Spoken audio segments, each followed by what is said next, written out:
Bismillahirrahmanirrahim. Assalamualaikum warahmatullahi wabarakatuh. Selamat pagi teman-teman. Waalaikumsalam. Alhamdulillah ya, kita lanjut lagi titik balik perubahan dengan daily refleksinya Dr. David R. Hawkins. Kita sudah masuki hari ke-24 ya. Sebelum kita awali kelas kita pagi ini, mari kita berdoa terlebih dahulu sebagai wujud kesyukuran atas nikmat, rahmat, dan kepahaman dalam kelas kita pagi ini. Berdoa silakan. A'udzubillahi minasyaitonirrajim. Bismillahirrahmanirrahim. Rabbi zidna ilma warzuqna fahma birahmatika ya arhamar rahim. Amin. Monggo, Bang. Yuk,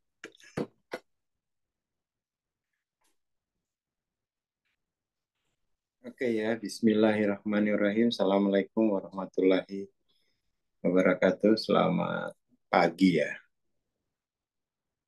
Selamat pagi. Kita lanjutin uh, daily reflection yang ke-24 ya. Uh, Daily reflection yang ke-24 itu gini. Ini saya kira bagus ya. Bahwa evolusi itu kan uh, apa namanya? Atau evolusi spiritual itu bisa kita simpulkan sebagai uh, perubahan, transformasi cara bereksistensi. Transformasi cara bereksistensi. Transformasi cara bereksistensi. Transformasi dari apa? Jadi transformasi kan gini, kita ambil tiga jenis cara bereksistensi itu kan. Itu sudah sering kita ulang-ulang. Yang paling basic itu survive, kemudian adaptif, kemudian lagi itu adalah kreatif. Ini kan evolusi itu seperti itu. Dalam hidup itu kita modenya, cara bereksistensinya itu bergeser dari survive ke kreatif, dari adaptif ke kreatif. Kalau sekolahan itu hanya membawa kita dari survive ke adaptif. Udah bagus sih, cuman itu tidak cukup ya, tidak cukup. Tidak cukup. Tapi udah bagus. Kalau di fase kita di dunia ini kan, kalau survive itu artinya apa sih? Survive itu ya ngandalin kekuatan melas, ya kan? Melas sama orang itu. Ya, jadi ya semoga ada yang bantu. Seperti itu. Adaptif itu dia nggak melas lagi. Jadi ini melas terhadap penguasa kan gitu ya. Ya semoga penguasa baik hati melihat saya ini kan. Ya jadi relasinya pun di sini relasi ya patron ya. Jadi atas bawah. Adaptif ini kan karena sudah seimbang gitu ya antara pembeli dan penjual itu, dia kemudian tuh bisa punya posisi tawar, dia punya bargaining gitu. Artinya kalau dalam di sosial tuh dia udah punya posisi yang setara lah, punya posisi yang setara. Kalau dalam bahasa Muna ini menjadi jelas artinya gitu ya. Kalau ini Titanggono gitu. Kalau ini Gumiuno. Artinya itu cara bereksistensinya itu kan masih bahwa diri atau aku itu masih di dalam dunia kan gitu. Dan cara hidupnya itu masih mengandalkan kekuatan-kekuatan yang duniawi. Ya kekuasaan, ya kan, rasionalitas gitu-gitu. Jadi ini masih diri itu masih bergantung kepada dunia kita. Yang satu itu bergantung kepada penguasa, yang nomor dua Gumiono ini bergantung kepada pasar. Adaptif itu kan di pasar kan ya. Medannya itu di pasar. Dia di pasar. Itu harus tahu. Apalagi hari ini pasar bursa kerja itu kan luar biasa ya. Jadi penawarannya tinggi, permintaannya sedikit gitu ya. Seperti itu. S2 nganggur gitu kan. Ya karena persoalannya itu adalah pendasaran dirinya itu masih dalam dunia gitu. Masih dalam dunia. Sehingga kemudian tuh dirinya itu atau akunya itu harus adaptasi pada kelompok-kelompok di dunia. Itu repotnya kalau kita tidak perhatian dengan pendasaran aku. Selain mengandung kesalahan, juga mengandung keterbatasan gitu loh. Kalau pendasaran akunya itu masih sekecil. Masih. Jadi satu-satunya alam itu adalah alam tampak, alam dunia. Tidak ada alam lain gitu. Tidak ada alam lain. Maka kemudian yang disebut dengan evolusi itu adalah transformasi pendasaran diri dari survive adaptif ke kreatif. Gitu. Sentrisnya itu di alam keilahian gitu. Tentu saja di alam keilahian itu kan di sana bukan alam materi gitu kan, tapi alam katakan tuh alam informasi ya, alam cahaya. Cahaya itu kan mengandung energi dan informasi. Di alam cahaya itu kan isinya ada dua kan, ada energi, ada informasi. Energi itu bersifat membentuk, menempati, membentuklah. Ini kemudian tuh bisa ini sebagai emosi, ini pikiran gitu. Jadi dengan mengubah cara bereksistensi dari alam materi ke alam cahaya, maka kemudian tuh di alam cahaya kita ngapain sih? Ya kita mengelola informasi. Itu kemudian tuh kita menjadi prior gitu ya. Kita karena hidup kita tahu bahwa uh, mengelola informasi di alam cahaya itu lalu lalu kemudian tuh diaktualkan ke dalam alam materi. Maka informasi tadi, energi tadi dihadirkan ke alam materi dalam bentuk barang-barang atau kebudayaan gitu ya. The prior itu gitu. Kalau dalam bahasa Munato mefobeteno dia yang mengaktualkan potensi di alam cahaya aktual ke alam materi. Kayak Syahrini itu loh, ketika ditanya, Mbak Syahrini kok wajahnya glowing itu rahasianya apa? Jawabnya dengan, oh ini berkat air wudhu. Gitu katanya. Jawabannya kita, itu candaan kan, tapi ya itu punya ini kan, punya ada benarnya gitu. Ada benarnya. Seperti itu.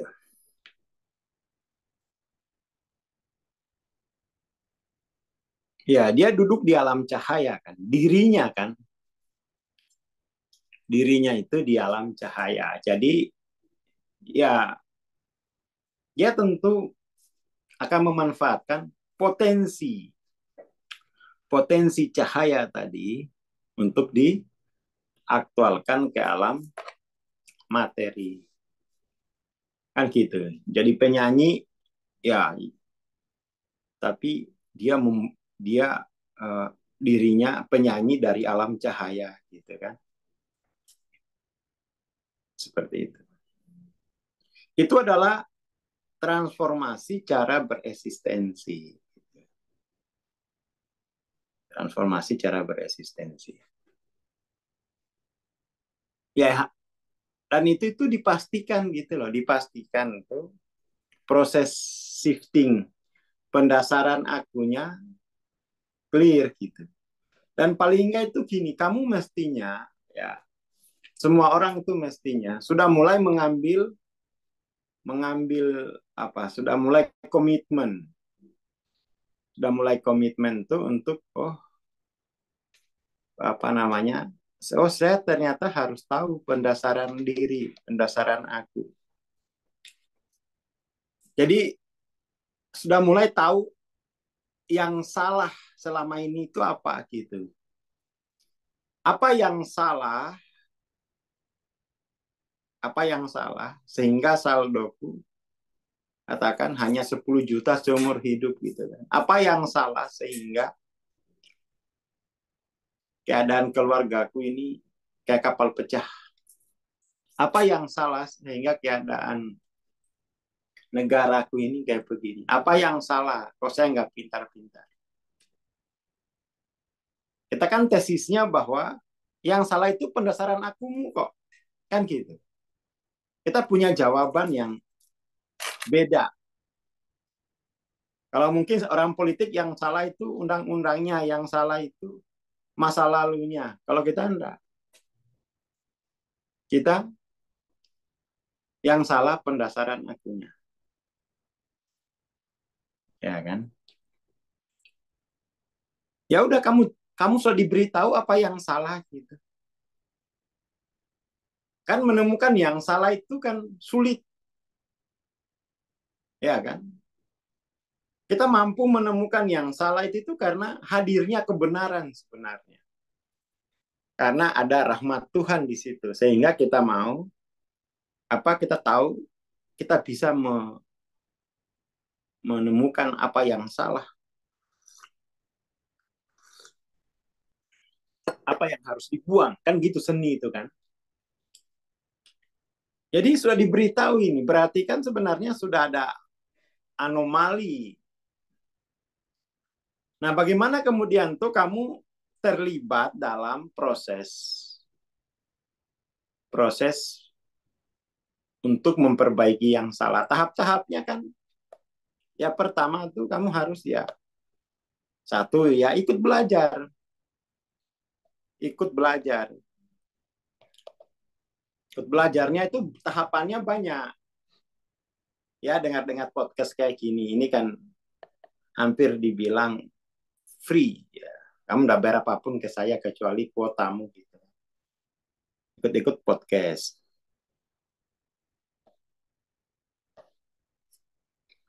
Kalau mau lebih kuat lagi bahwa saya akan terlibat lebih dalam pendasaran aku gitu kan. Ya kamu, udah. Saya akan melibatkan diri saya dalam soal pendasaran aku ini. Kamu ikut apa itu buku pendasaran aku itu. Kamu pelajari. Ikat dirimu di situ, benar. Biar kamu serius bahwa tahun ini saya uh, clear nih. Pendasaran aku ini saya ini. Itu mulai yang apa namanya buku pendasaran aku kamu mulai kamu ikat dirimu di situ gitu. Kalau mau serius lagi kan sampai ke MTLOC kemana-mana sampai bisa ngajar gitu kan. Itu cara melibatkan diri itu sebenarnya. Itu cara. Jadi bayarannya itu sebenarnya itu semacam cara itu hanya semacam cara kamu mengikat dirimu sendiri. Membayar itu kan gitu. Caramu mengikat dirimu, caramu mengikat agar kamu punya integritas dalam hal bab pendasaran aku. Seperti itu.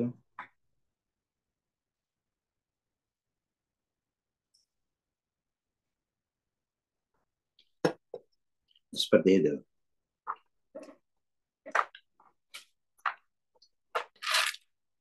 Nah, nanti lama-lama nanti kamu bisa ngajar. Kayak sekarang itu loh, berita majelis ilmunya Pak Ridho itu kan senang itu. Yang diajarin apa? Ya pendasaran aku. Sekarang kemarin baca pendasaran aku dalam bahasa Madura, itu kan luar biasa. Jadi keterlibatannya itu sudah jauh, sudah jauh. Jawa Timur tuh keterlibatan dalam hal eksplorasi pendasaran aku ini, saya kira itu wah, udah jauh banget pokoknya lah. Mulai dikepung Indonesia gitu ya. Kalian lihat Madura, Tulung Agung, Padang, Kalimantan Selatan, lama-lama sampai Munai. Ya, itu keterlibatan namanya. Tentu saja dalam keterlibatan itu ada biaya. Ya, tapi itulah harga daripada eksplorasi pengetahuan, eksplorasi kebenaran. Jadi niatkan tuh gini, niatkan bahwa seluruh biaya yang saya keluarkan itu ya Allah ini dalam rangka untuk mengenal dirimu gitu. Kemarin ada yang ikut MTLOC itu, ada yang ikut transendensi. Dia cerita soal betapa beratnya dia membaca buku Dissolving Ego. Saya ini kan nggak sekolah, Pak. Kosakatanya aja saya nggak ngerti. Saya nggak ngerti. Terus saya tanya, apa yang membuatmu kuat menghadapi lembaran-lembaran buku itu? Guru saya belajar ini ya biar bisa ya dia ke guru saya. Dia punya pemberat gitu. Bayangkan orang yang tidak punya pemberat semacam itu. Ya kan? Ya aku nggak ngerti dissolving itu apa. Tidur. Dia cerita itu. Namanya siapa? Orang kemarin orang Palembang. Nggak, saya pingin gitu. Saya pingin ya dia ke guru saya ya ini gitu. Dia jadi tahu betapa resistensi egonya untuk menjelajahi pendasaran aku itu berat sekali. Lihat judulnya aja dia udah, kamu ngapain baca buku itu, sekolah aja enggak. Apalagi kamu ngerti, langsung dihantam sama egonya kan. Ngapain? Resistensi historis. Kamu ibaratnya itu gini, itu tuh bukan alammu. Ngapain kamu mati kamu di situ kan? Tapi saya tanya bagaimana kamu melampaui itu ya, saya dasarkan niat saya ini. Ya memang saya nggak tahu, memang saya nggak punya masa lalu yang bisa setara dengan ini. Tapi saya ya ini ikut guru saya aja gitu. Waduh, apa tersentuh gitu loh. Dia mungkin pendidikannya nggak tinggi, baca istilah-istilah dissolving itu apa gitu enggak. Tapi perjuangannya untuk melarutkan egonya itu dia sudah paham itu sebenarnya. Memang dia tidak mengerti secara rasional, tetapi dia menjalani proses pelarutan gitu. Apa yang memberatkan dia? Itu tadi, dia punya pemberat gitu. Saya aja sebenarnya beli-beli buku itu untuk makan aja itu enggak, tapi ya ego saya yang melawan itu. Kamu ngapain beli kayak gitu? Beli kertas, dikumpulin gitu. Tapi dia bilang, ya saya pingin ke dunia baru, ke jiwa yang baru. Suatu saat kalau saya baca terus, saya akan menguasai ini. Suatu saat, belum tahu kapan.